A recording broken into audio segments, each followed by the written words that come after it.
Meus amigos, meus irmãos, que a paz de Jesus, o amigo de todas as horas, esteja conosco, nos abençoando neste momento fraterno. Os comentários do estudo de hoje vão de encontro à obra Pão Nosso, capítulo 47, o problema de agradar.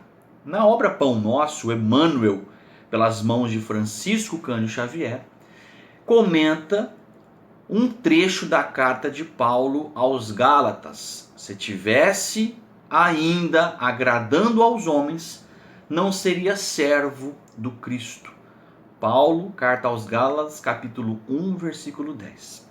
Emmanuel, comentando esse trecho, fala que os sinceros discípulos do Evangelho devem estar muito preocupados com os deveres próprios e com a aprovação isolada e tranquila da consciência nos trabalhos que foram chamados a executar, cada dia aprendendo a prescindir das opiniões desarrazoadas do mundo.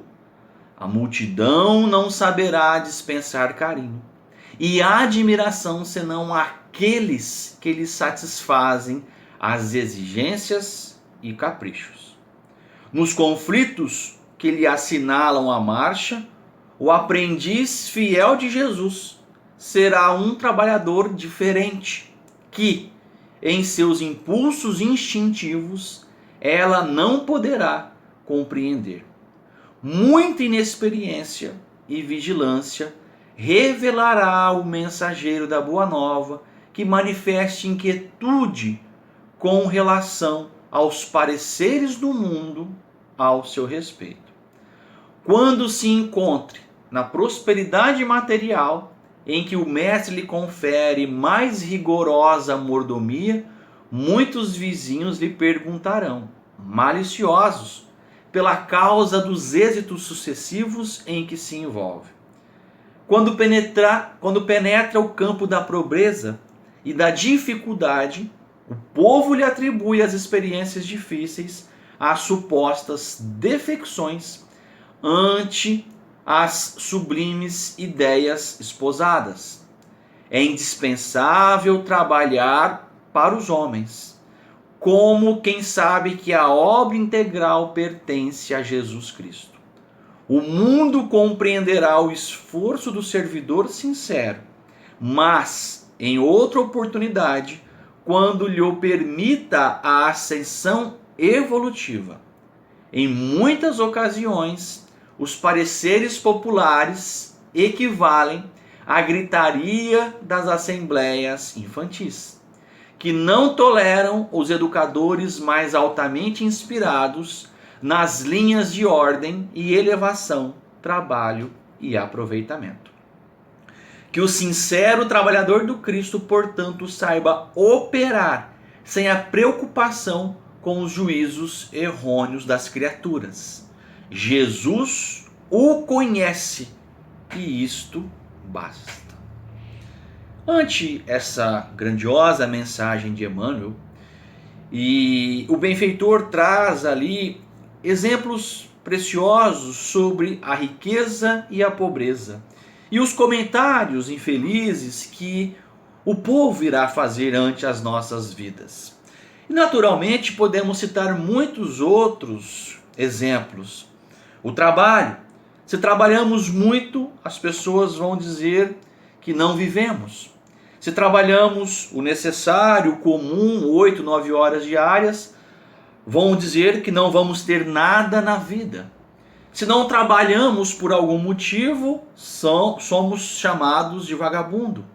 Se trabalhamos em 2 serviços, irão dizer que estamos roubando o lugar de quem realmente precisa. Se estamos na atual encarnação, na ocupação de funcionários de uma empresa, vão dizer que nunca vamos ter nada. Se somos empresários, vão afirmar que estamos explorando. Se somos trabalhadores públicos, vão dizer que temos uma vida boa. Se nós temos um carro, que absurdo, por que não compra uma casa? Se não temos carro, as pessoas vão dizer, mas como consegue viver sem um carro? Se nós pagamos um aluguel, vão dizer que estamos jogando dinheiro fora, pelo ralo. Se conquistamos a nossa casa própria, as pessoas vão dizer que estamos apertados, que vivemos apertado ante essa conquista. Se formos viajar, é porque parcelamos em muitas vezes no cartão de crédito. Assim qualquer um vai. Se não fomos viajar, é porque não curtimos a vida. Somos miseráveis. Se ficamos em casa, somos depressivos, desanimados. Se saímos direto, temos uma vida fingida, uma vida de ficção. Se falamos a verdade, somos tidos como grossos. Se somos educados, logo vem o rótulo de falsos. Nada, queridos, nada, absolutamente nada que fizermos está bom para os homens, para os outros. Então nós temos que fazer aquilo de melhor para nós, de melhor para Deus, sem nos importarmos com o que os homens, os outros vão pensar. Lembremos de Emmanuel. A multidão não saberá dispensar carinho e admiração, senão àqueles que lhes satisfaçam as exigências e caprichos. E não devemos ficar preocupados com os pareceres do mundo ao nosso respeito. Isso, fala o benfeitor, que revela a nós invigilância e inexperiência. Os exemplos bíblicos falam por si. Imaginemos se Abraão fosse agradar os homens, não teria saído da terra de Ur em busca da conquista da terra prometida. Se Noé fosse agradar os homens, talvez nunca teria construído a arca, porque com certeza, no dizer popular, jamais que iria chover. Se Jesus fosse agradar os homens, nunca teria convivido com os que mais necessitavam, acusados de pecadores e criminosos. Se fosse ouvir os homens, jamais teria conversado com aquela mulher samaritana sentada à beira de um poço. Se Jesus fosse ouvir os homens, a mulher adúltera teria sido apedrejada. Se Paulo fosse agradar os homens, não teria propagado o evangelho mundo afora, porque os homens diziam que a visão de Damasco era uma alucinação. Se Levi, Mateus, o cobrador de impostos, fosse agradar os homens, talvez continuaria trabalhando ali como cobrador de impostos em Cafarnaum. E muitos dos apóstolos continuariam pescando peixes e não almas, e não homens.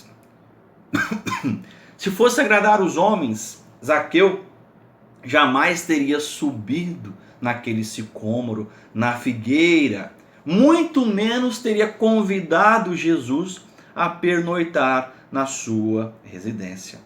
Se fosse agradar os homens, Madalena jamais teria procurado a figura de Jesus, mudando radicalmente de postura ante as suas atitudes. Se fosse para agradar os homens, Nicodemos jamais teria tido uma conversa particular com Jesus. E lembremos, por agradar os homens, Pilatos, por agradar os homens e não o próprio coração, lavou as mãos ante a decisão da turba que escolheu crucificar Jesus. Os sinceros discípulos do Evangelho, nos fala Emmanuel, devem estar muito preocupados com os deveres próprios e com a aprovação isolada e tranquila da nossa consciência, nos trabalhos que fomos chamados a executar cada dia, aprendendo a prescindir, ou seja, a não levar em conta, a abstrair das opiniões desarrazoadas do mundo. Lembremos daquela passagem. Num sábado, entrando Jesus na casa de um dos principais fariseus para comer pão, estavam observando, e eis que ali, diante dele, um certo homem com uma certa doença. E Jesus, tomando a palavra, falou aos doutores da lei, aos fariseus: é lícito curar no sábado? Eles, porém, calaram-se, porque a lei proibia. E tomando-o, curou e despediu deles. E respondendo, disse: Qual será de vós que, caindo-lhe num poço em dia de sábado, o jumento ou o boi não o tire logo? Se Jesus fosse agradar os homens, jamais teria curado o doente naquele dia. Que o sincero trabalhador do Cristo, portanto, saiba operar sem a preocupação com os juízos errôneos das criaturas. Jesus nos conhece e isto basta. Se estivesse ainda agradando os homens, não seria servo do Cristo. Paulo, capítulo 1, versículo 10 da carta aos Gálatas. Que Jesus nos abençoe.